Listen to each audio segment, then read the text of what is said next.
You are listening to the Information Security and OSINT podcast, episode 47, originally released on March 4th, 2021.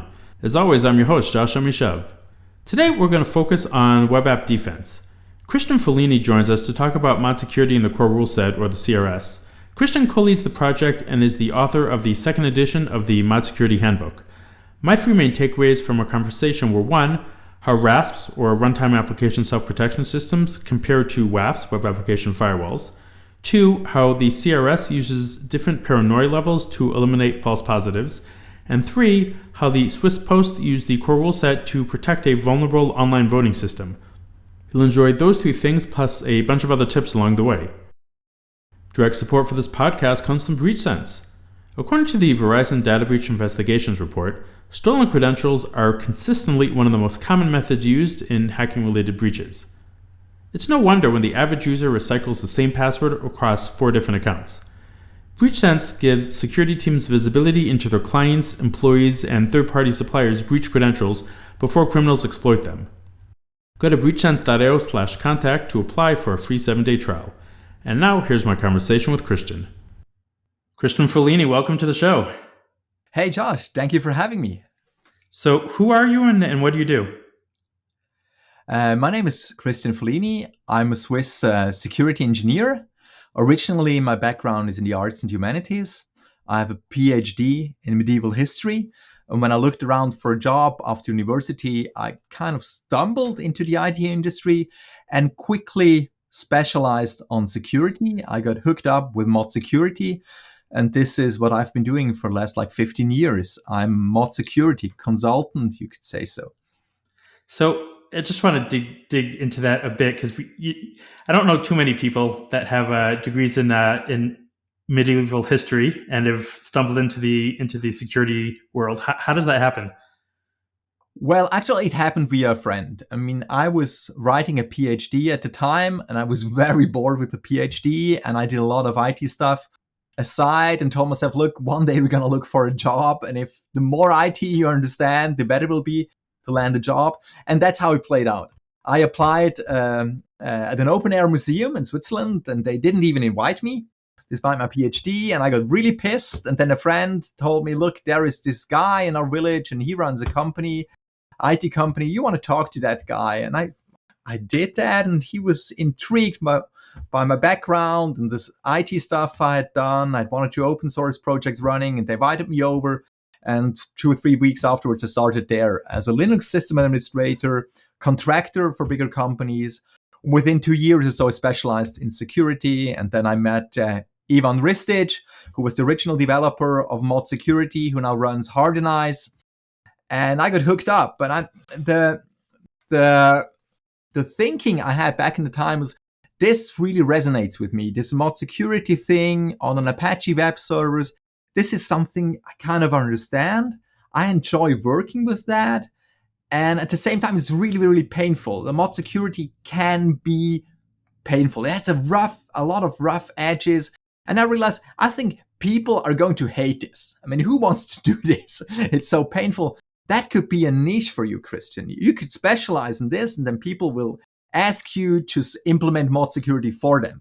And this kind of played out. I still enjoy doing that, and people are very thankful I do it for them. So that's how this played out. And the background is more by accident that I landed in the IT industry. I always enjoyed both. I enjoy history a lot. I enjoy IT a lot. And for me, the two fit together. I would say generally, people with a background in arts and humanities, they're not going to the IT industry enough. We need more people with that background, because we have been trying to fix the world or the internet or security for 20, 30 years with techies, and look where we are. So I think it takes people with a different, more diverse background coming in, and they don't dare to do that because, hey, look, I'm a humanity person. I don't understand computers so much. While I think they would actually add a lot because they have a much more diverse background. And there is one key component there. As a history PhD, I've been trained to work with uncertainty. I have lacking sources. I don't have complete information. And I have to make decisions based on what I know. And it's always lacking. It's very hard to come to a conclusion. And when I look at my day job now today, yeah, that's exactly the situation. I mean, I'm constantly into that situation. I don't have enough information, or I have a lot of information. I need to qualify. I need to prioritize. And I have an education in that. I've been taught what to do in such a situation. Whereas a lot of techies, I know they're struggling. I mean, they learned that 1 and 1 is 2. And now they get this fuzzy information. They're stuck. What are we going to do now? Reality is much more difficult than what they told us at university. And what I learned at university is reality is very complicated and you never twist your head around it. So make good guesses. So I think I've been trained very well for my modern job, even if it hasn't been a very technological education. Cool. So you talked about mod security, and I want to drill down into that. So can you tell us a bit about, for those who may not be familiar, what is mod security? What is a core rule set? Okay, mod security is a web application firewall. So that is a really ugly term. People hate that term. There's a lot of vaporware, a lot of marketing around this, and it's basically an engine that sits on your web server or in front of the web server and inspects the traffic. It looks at HTTP traffic coming in and going out of your web server, and it looks for patterns. And if it smells something fishy, it blocks the request, or it writes a report and lets the request pass nevertheless. And that is an interesting concept, and people maybe oversold or overpromised this, because there are a lot of things that you cannot detect. But if you have a good product, you can make a decent guess. Let's say CRS, I'm coming to that quickly. We dub CRS, the project, as the first line of defense. This is by no means perfect. This is no silver bullet. Security isn't solved by installing mod security or WAF in general, but you can take out a lot of attackers that way. And you shouldn't rely on this 100%, but it's a good 80%, which is gone. So mod security is the engine that does this, and then you need the rules. That's the patterns that you actually use to detect the attackers. And this is where CRS comes in. CRS is short for the OWASP Mod Security Core Rule Set, probably the OWASP project with the longest name. So OWASP is the umbrella project. We probably know the OWASP Top 10, the top 10 security risk for online applications. And CRS is a core set of rules to work with mod security or a compatible web application firewall engine. And together, this brings you this WAF that you install in front of your application, and it gives you a bit of better sleep at night. So a lot of WAFs kind of went in the direction of a RASP, like a real-time system that sits within the application itself that gives visibility. It would give you more visibility into what's actually happening in the back end. Mod security sits in the front end. What are where do you see the shortcomings or potential shortcomings of either approach? I think RASPs are even more complex because they need to integrate into the application. This allows you to see more from the application, but it also forces you to understand the application in a more deeper way. So this has pros and cons. With mod security and CRS in front, they're a different layer. There are different systems. It's a module you plug in, you take out. You still struggle with false positives, but you don't need to be on the same team or the same operators. And maybe RASP is the more modern way, and maybe all the cool commercial products have this now, but the way I see it, it's not as easy as it sounds. I mean, in the end, you need an operator that understands the network, that understands the application, that understands the security, that has practice with operating this product. And these people are very hard to find. While we generally say, I don't need to understand the application. Look, I have this in front. I look at the traffic. If I'm not understanding the traffic, I pick up the phone and ask somebody. And usually it's good enough. What mod security tells me about the application is good enough. So the integration is not as deep, but it's easier. I think in the past you gave a analogy towards to a Swiss watch, which is kind of simple, reliable, and you know it's going to do its job exactly as it says on the tin. Absolutely. I mean, competing products they dub as artificial intelligence, cloud enabled, etc., etc. Yeah, I think that's all great, and that's probably the future. But from my perspective, future hasn't started yet.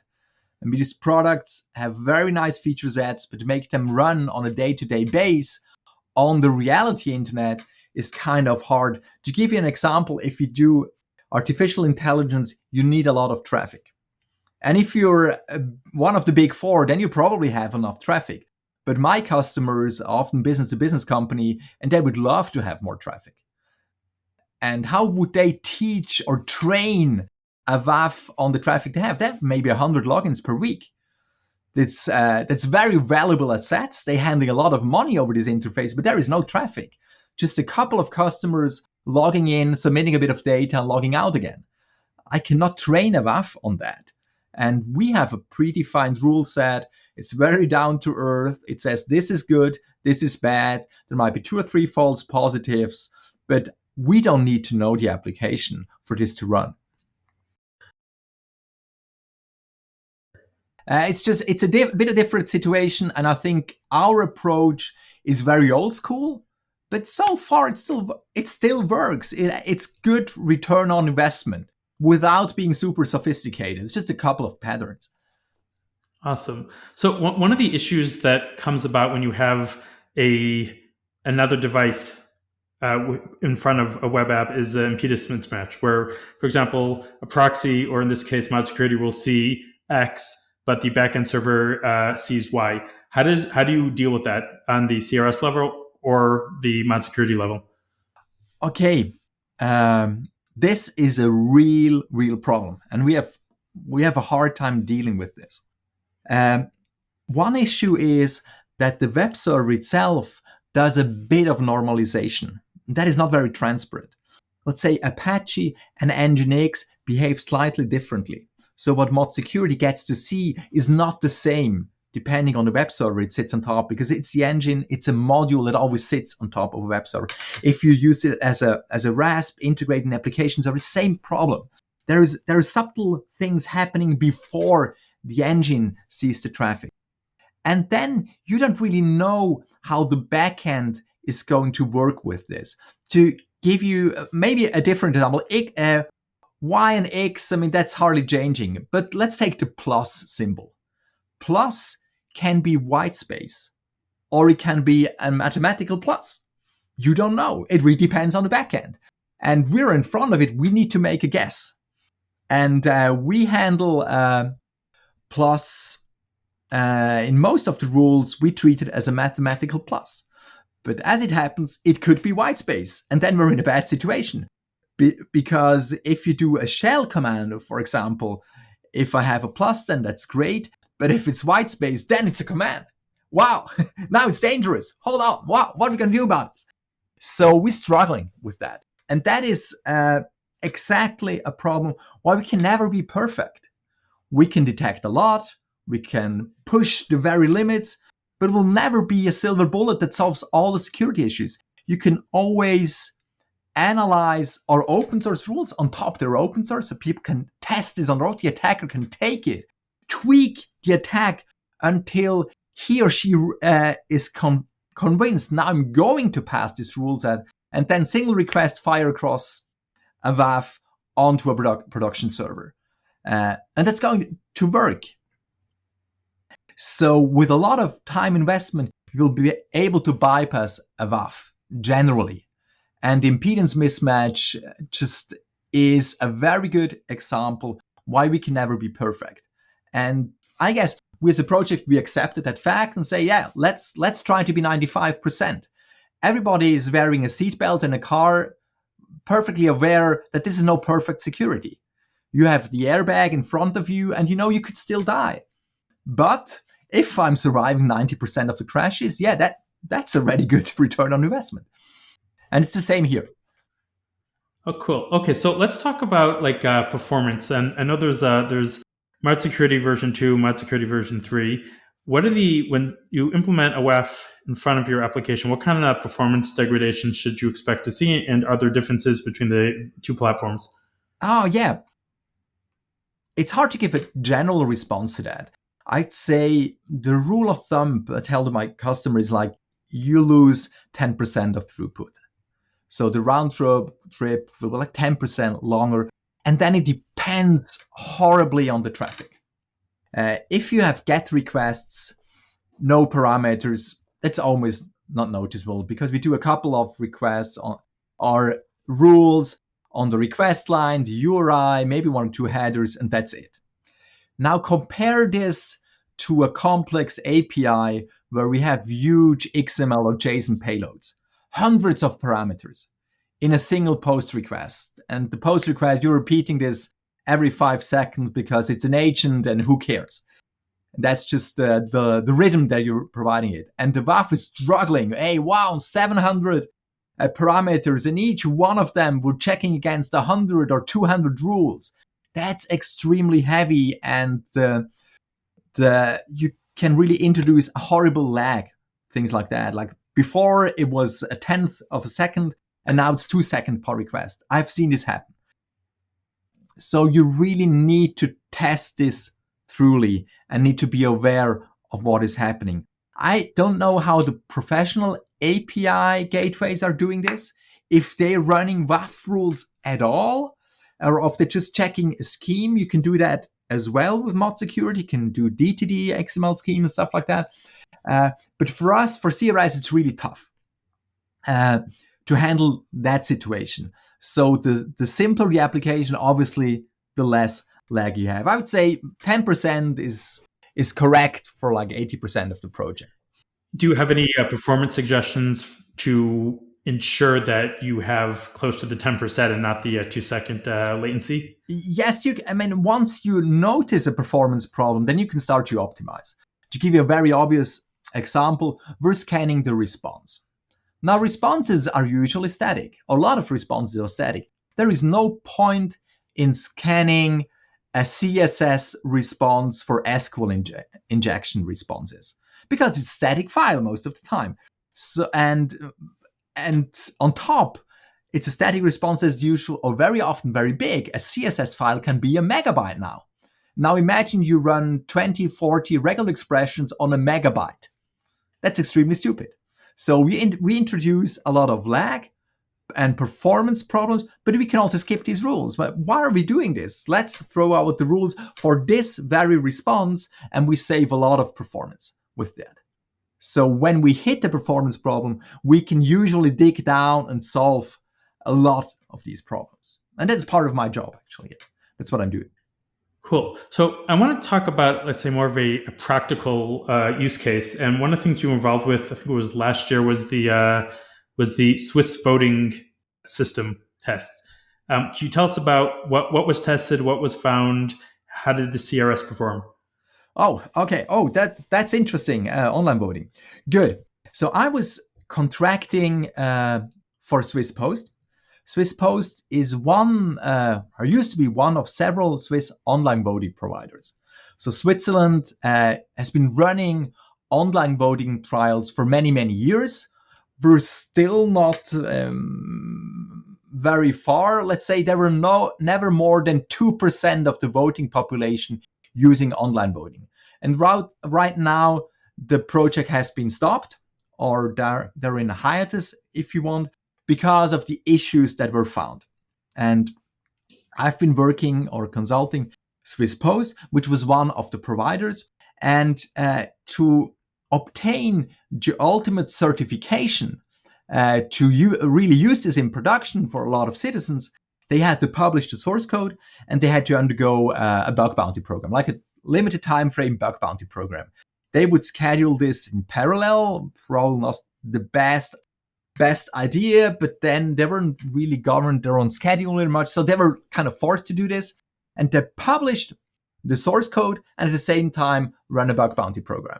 And the source code was not their own source code. So they purchased the online voting system or the software, And they integrated it in their own system and then offered this kind to Switzerland for online voting.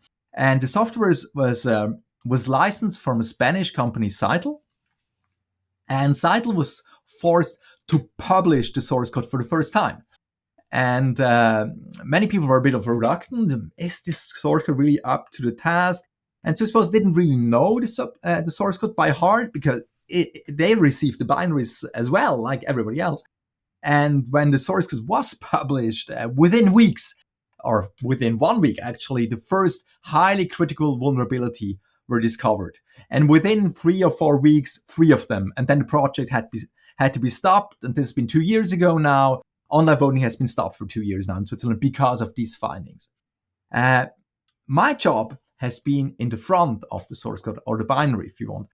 My job was to provide an access layer with a web application firewall in front that would protect the application no matter how shitty the source code. I mean, that's not how they dubbed it to me, but that's what I understand from the job, or how I made my own job. Look, I don't care about the software. I know it's a highly critical system, and we want to do the best job possible.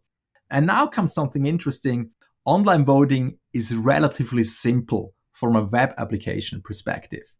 I mean, there are just there's a list of names and you vote for people. It's a relatively simple application. So you can lock this down to the minimum functionality. And this is what we did. So we would take mod security CRS and put it in front. And you have different ways to configure the rule set. And we would go to the highest, what we call paranoia level. And that's just paranoia. When you super paranoia, then you alarm on everything.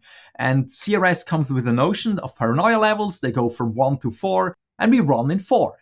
And running paranoia level 4 gives you a lot of false positives. That's a lot of work. But once you've weeded out all the false positives, it's extremely sensitive to anything coming in. And we did great testing. So after a year or two of work and many trials, we were sure there is no false positive in our rule set anymore, highest paranoia level. And as soon as an attacker tries anything, a single quote in a payload, off the go. And we would immediately block the request and block the IP address. That's how this works. So that's extremely strong. But we said that's still not the end. Let's do a second rule, a custom rule set in front. Let's protect the APIs.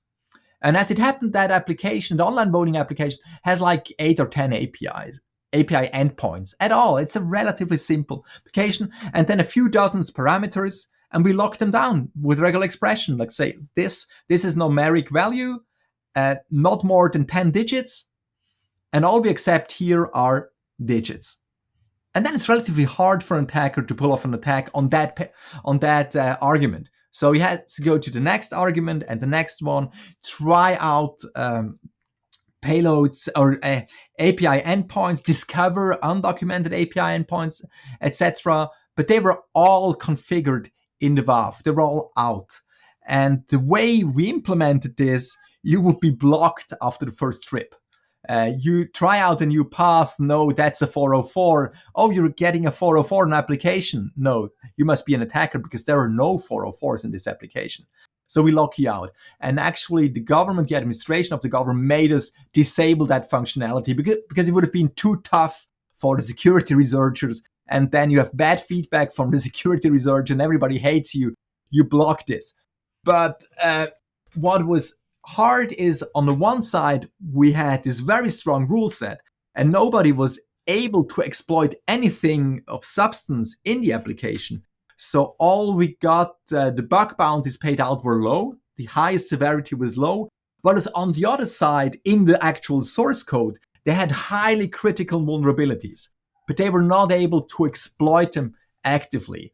I think one of them might have been able to exploit one of these vulnerabilities, but nobody tried during the time frame, the project. So this was my contribution there. But then with the high vulnerabilities, the project had to be stopped.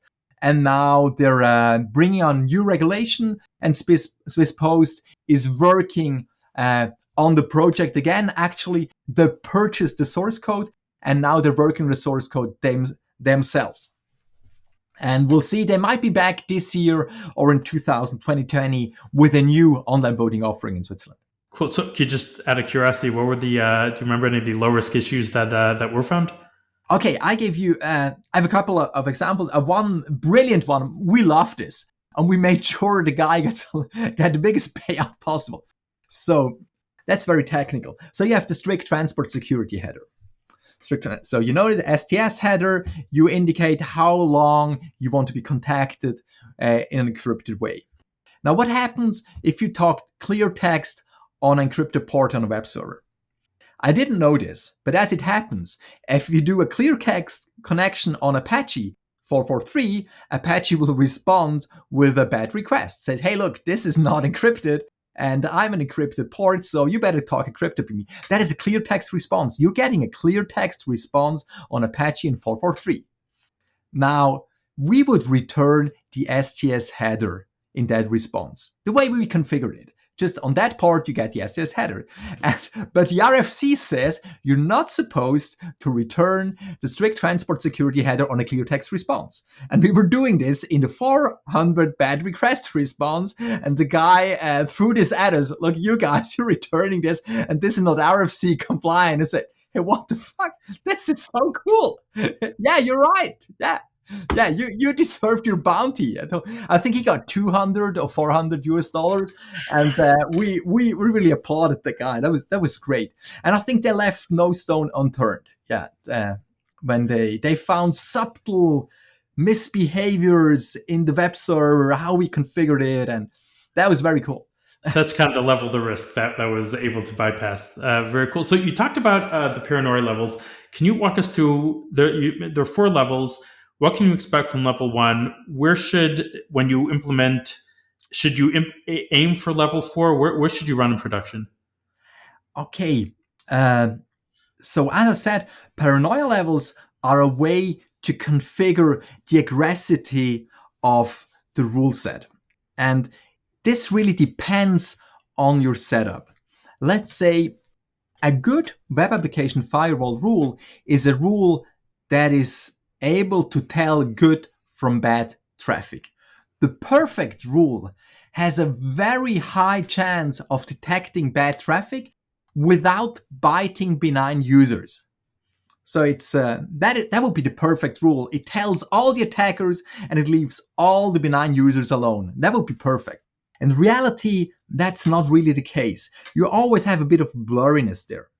And we would take the existing rules and qualify them.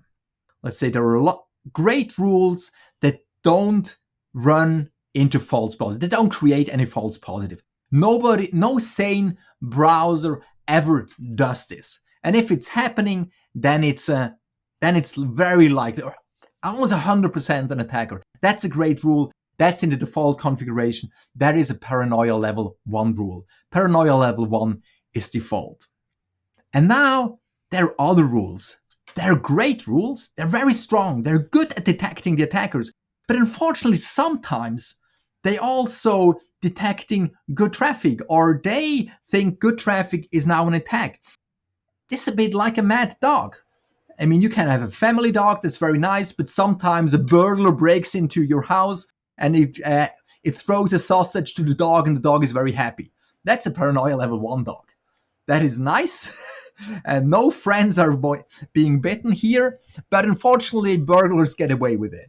At paranoia level 2, the dog is a bit more suspicious, and if somebody enters the house, is more likely to bite. Unfortunately, it could be that you're running in, it's barking at friends, and that's already a bit unfriendly. So paranoia level 2 has a more likeliness to result in false positive, and 3 and 4 even more so. At paranoia level 4, you better have nobody go around your house and knock on the back door. That person is ripped apart. It's bloodshed. Paranoia level 4 is extremely aggressive by defining the ASCII characters that are permitted, and very few ASCII parameters are permitted. And of course, in a standard web application, you need special characters. Often they're welcome. It's just that paranoia level 4 says this is evil. So you need to tune the web application file and tell it, look, white space is welcome on a free text input. So ignore that rule or that parameter for this given rule. So that's how you do this. And now as a system administrator or security officers, you need to decide what is the right level of paranoia or aggressivity that we want for our service. What is our security need or appetite? And what we as a project tell you is paranoia level 1 is the minimum you should have everywhere on the internet. Don't go on the internet without this. And actually, a lot of people are doing that. There are a lot of internet hosters that have this on by default. The big content delivery networks have this on by default. Sometimes you see it. Sometimes they only need it for monitoring for themselves. But that is really used a lot across the internet. And then at paranoia level 2, you could say we're using that level when we have a web shop, when there is money involved. We're running at least paranoia level 2. Paranoia level 3, we say this is aimed like online banking level. That's real serious money involved. Now, paranoia level 3 should be the right thing. And then perhaps more as a joke, if you're running a nuclear power plant on the internet, which you probably shouldn't be doing, or if you're running online voting, then you go to paranoia level 4. And all these levels, they boil down to time you need to invest into the tuning. The problem is a business project or security officer that tells a system administrator, you guys need to run this on paranoia level 3, but they don't give the resources to tune the rule set. And this is a recipe for a very bad user experience, because then users will run into false positive. They're blocked, that they can no longer log into their application. They cannot conduct their business. Everybody is pissed and somebody is being blamed. And in the end, the system is being switched off. So when you should have a conscious decision. Look, this is what we're aiming for. This is the security level that we want for this application. And this boils down to so and so much work to tune away the false positive. And the more you test this, the closer you are in the CI/CD pipeline, the better experience you're getting. And you go into production and know, hey, it's very unlikely that we're going to detect a false positive in production now. And if it happens, it's a very rare edge case, and people will understand this.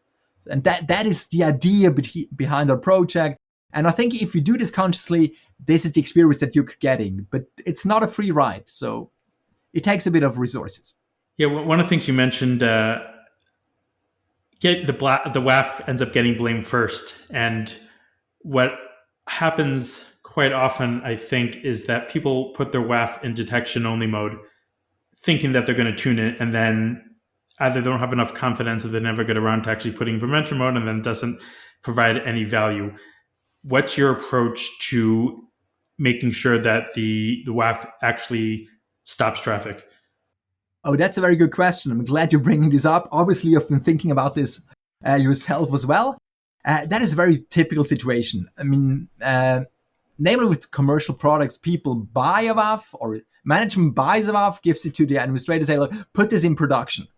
And then they get this box and they put it in production, and then it throws a lot of alerts. Like, it's an avalanche of alerts, and what are we going to do with all these alerts, and who has the time to handle this?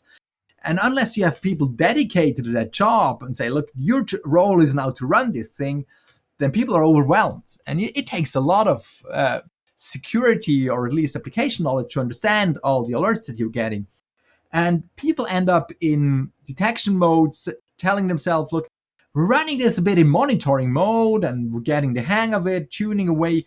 And then maybe let's say in 2, 4, maybe 8, 18, 24 months, we're going to switch to blocking mode. That's going to be a big, big day. And then, we're production now. And that day never comes. Of course it never comes. The step is too big. And as long as you're in detection mode, you're not really forced to handle the false positive. I mean, it's only detection. Who cares? I mean, the alerts pile up, but they're not harming anybody. So my approach, it's a very simple recipe, but I guess we don't have the time to explain why it is a good recipe. I've a couple of tutorials on a site called netnea.com. That is my company's website, where I have like a canonical set of 12 Apache or Nginx mod security core rule set tutorials, where I talk a lot about running this in production and what it takes. And you need to tune away the false positives. And the general rule or the recipe I'm using is you go to blocking mode on day one. But what you're doing is you're implementing a blocking mode that's not hitting your users. The way this works is with a CRS mechanism that is using scoring. CRS is not yes attack, no benign traffic. It actually separates the blocking decision from the detection. So for every rule that triggers, you're getting a score. And then in the end, you're making a blocking decision based on the cumulated score. And my advice is you go to blocking mode on day one, but you do a very high threshold. The anomaly limit is going to be like 10,000. Nobody is ever going to hit this. Neither your benign user nor your attackers. Nobody's ever blocked by this. But you're in blocking mode. Hey, you can tap yourself on the shoulder. We're in blocking mode and no phone is ringing, no alarms go off. Everybody's happy. Hey, this is cool. And then you lower the threshold over several iterations. And you look at your log files with the tutorials I just mentioned, you're getting very good advice how you do this. And it will always be a very sane, informed decision where you can go with the new limit. And the idea is to never block anybody outside of the attackers. So your benign user will never notice the WAF is there at all. And you're getting stricter and stricter, continuously weeding out the false positive, bringing down the threshold, checking the log files against, yes, I'm ready for the next step now. I'm ready for the next step. And with every iteration, you get more confidence in your solution, in your WAF. And as there are no angry phone calls coming in, you think, hey, we're in good tracks here. You're getting closer and closer. And within a good time frame, I'd say like 2 months, maybe 3 months, several iterations. I usually taking 4 to 6 full iterations with tuning. You're in a very strict blocking mode. Not so much regarding of the paranoia level. It could be 1 or 2 or 3. You're getting to a blocking mode that is super strict, and the first alert of an attacker will be blocked.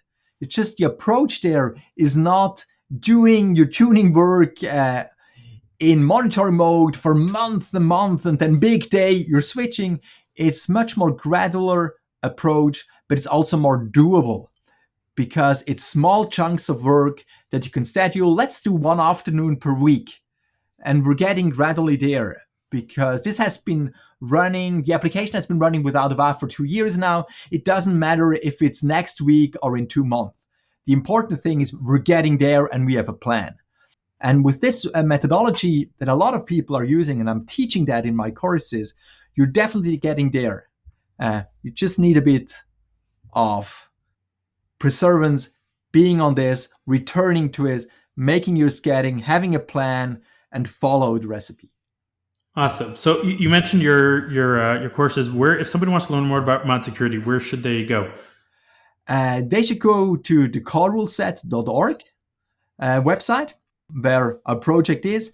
I mean, the engine mod security is important, obviously. I've written the 2nd edition of the handbook. Handbook is very useful. You can download the electronic version.